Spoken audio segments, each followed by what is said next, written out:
একটা কথা বলবো, যদি এই সিনেমাটা সত্যি সে লেভেলের হয় তাহলে প্যান ইন্ডিয়া মার্কেটে এবার ঝড় উঠতে চলেছে। কারণ আমরা এমন একজনের কথা বলছি যার স্ক্রিন হাঁটা মানেই থিয়েটার কাঁপানো। হ্যাঁ, আমরা বলছি রকিং স্টার ইয়াসের কথা। কেজিএফ এর পর যে স্টারডম পেয়েছেন তিনি, সেটা শুধু সাফল্য না, এটা ছিল একটা ডমিনেশন। এবার প্রশ্ন, এরপর রকিং স্টার ইয়াস যেটা আনতে চলেছে সেটাকে সত্যি থিয়েটারে আগুন লাগিয়ে দেবে?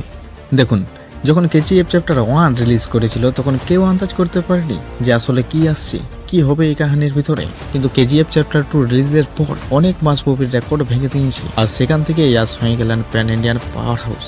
তার লুক, তার অ্যাটিটিউড, তার ডায়লগ ডেলিভারি সব মিলিয়ে তিনি হয়ে উঠলেন মাস অডিয়েন্সের ড্রিম হিরো। আর এরপর আসছে নতুন প্রজেক্ট যার নাম হচ্ছে টক্সিক। এই সিনেমা শুধু একটা রিলিজ না, এটা তার স্টারডমের নেক্সট স্টেপ। আর যদি এই ফিল্মে আমরা সেই ডার্ক এগ্রেসিভ ভার্সনটা পাই তাহলে বলেই রাখছি, টপ 3 প্যান ইন্ডিয়া স্টার লিস্টে তার নাম স্থায়ী হয়েই থেকে যাবে, কেউ আর হঠাৎ পারবে না।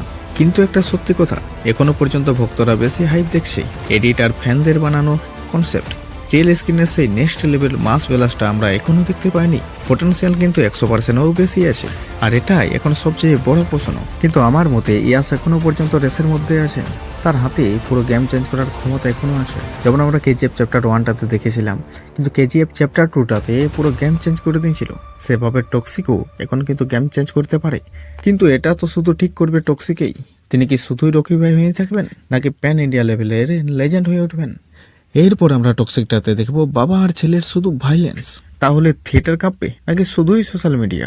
আর তোমার কাছে একটা রিকোয়েস্ট, এই মুভির জন্য কতটা ইন্টারেস্টিং হয়ে বসে আছো অবশ্যই কমেন্টে জানাও। চলো এরপর তাহলে দেখা হচ্ছে পরবর্তী ভিডিওতে। Daddy's home.